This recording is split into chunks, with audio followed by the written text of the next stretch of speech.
It's my pleasure to invite Sophie Mitchell to come and join me on the stage. Sophie is, as you'll see, the chaplaincy assistant at the University of Bristol, and a lovely photograph of her at her graduation, which was very recently. In July. In July. Sophie is also one of the 2 Church of England Youth Council reps, 3 Church of England Youth Council reps, on the General Synod. Sophie, welcome. Hello, it's really nice to be here.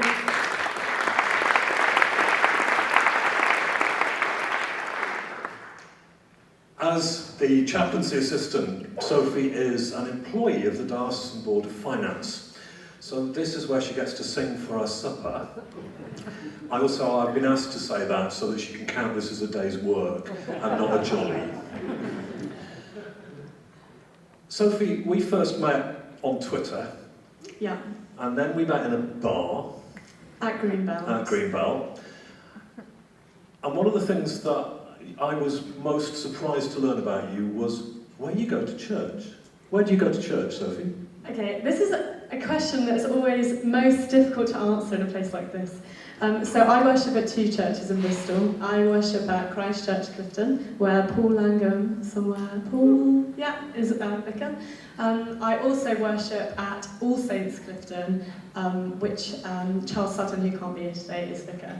But both churches are completely on either end of the theological and worship style spectrum. So they are very, very different. And every time I say that to somebody that I worship at both, I always get a, oh, kind of response.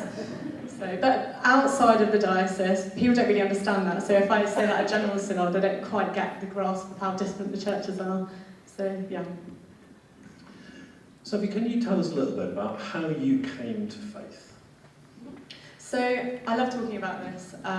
So I'm not from a Christian family. My parents go to church not that regularly. I got told off at General Synod last year. I said in one of my speeches that my mum and dad were Christmas Christians, and my mum got really upset, even though it's true. She got really upset, so I can't really say that anymore. But they did go to church. Christmas and Easter Christians? No, not Easter. No, not Easter.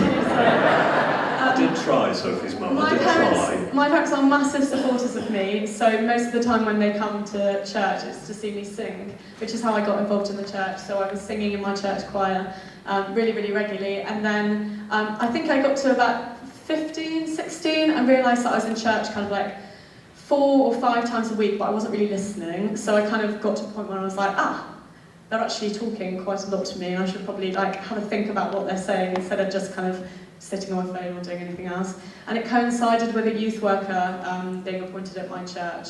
And that youth worker was really, really influential on my faith, my upbringing. Him and his wife are very much my spiritual parents almost, because they nurtured me so much and what it meant to be a Christian, what it meant to follow Jesus. Now, tell us a bit about being a member of the Church of England Youth Council. How did that happen, and what do you do? That's a very good question. So I've been on the Youth Council about 3 years now, I think. And I've always been quite active in church life growing up, but my church at home, it was quite difficult to get involved in church life. So we had a DCC and a PCC, but there were lots of barriers to stop young people entering. And I found that these barriers aren't unique to this one church, they exist everywhere, and we should kind of work so much to break these down. But I got involved through the Church of England Youth Council because I'd heard about it through a friend of mine.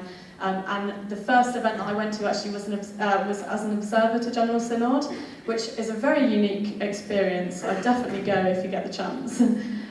So I went as an observer, and then the following year, through a number of through residentials and stuff, became part of the core group of the Church of England Youth Council, and then became one of the Synod reps as part of that. But we work as a core group to connect with dioceses around the country. We try and have one rep from each diocese to help the diocese engage with young people more and help them fill the gaps that they're not quite doing. So in some dioceses in the country, they're doing amazing work with young people, and Bristol is one of those. Dan Jones, I don't know where, in the corner there trying to hide.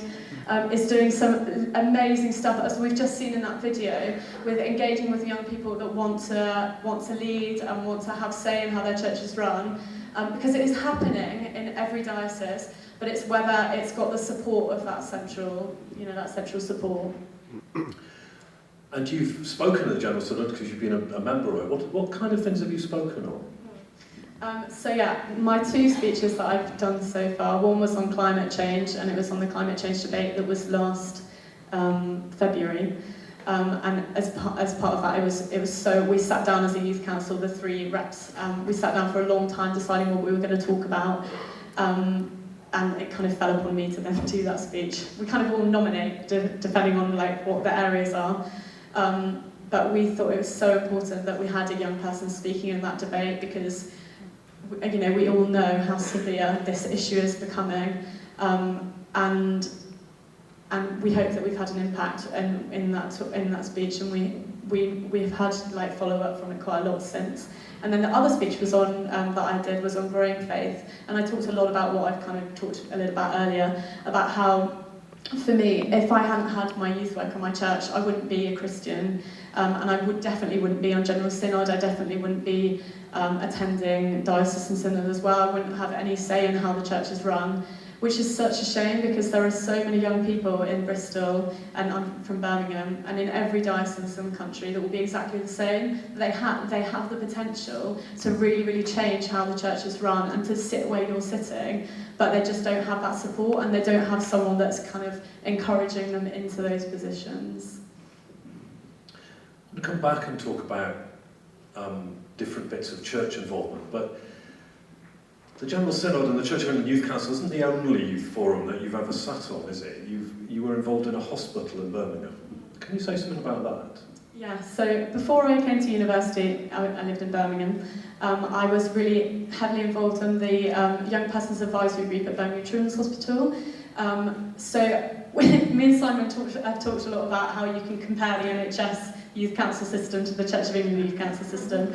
And there is a central youth council in the NHS that's called the NHS Youth Forum, which I wasn't on. And I was on the Birmingham Children's Hospital Youth Forum, which is kind of like if there are diocesan youth forums or bishops' youth councils.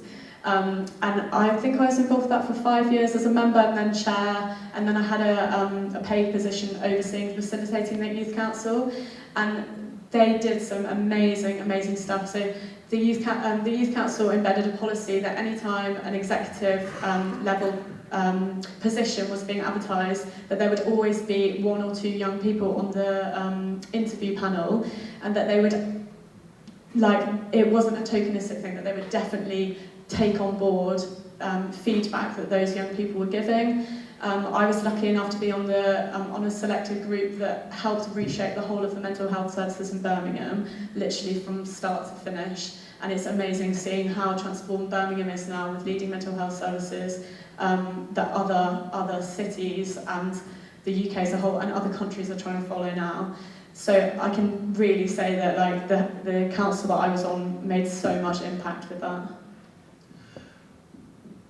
And when we talked about that, we also talked about what the Church of England had to learn from the NHS and the way in which it uses its youth forums.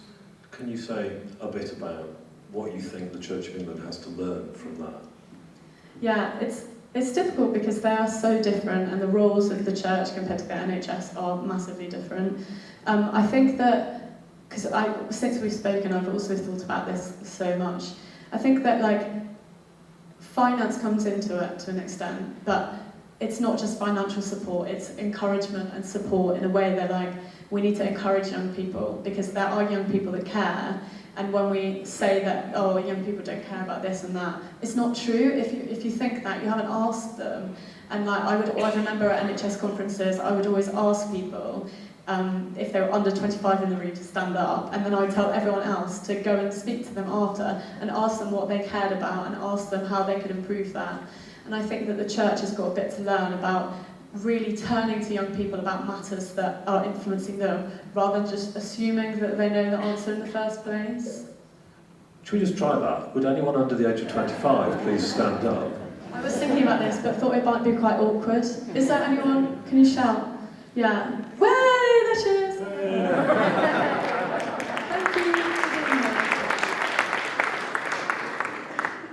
I think there might be 2 girls up there, actually. Yeah. And the third down here. Oh! Yeah, no, I would really encourage everyone then in the room, that's quite a lot of conversations, sorry for this, but just to go and ask them what is important to them and what matters. And when you were talking earlier, you were talking a bit about, you mentioned there were blocks to young people taking part. Now what you were talking about was a DCC and a PCC in Birmingham. But what are the blocks that you've experienced as a young person in terms of the Church of England? Yeah, I mean, there are many. Just a few.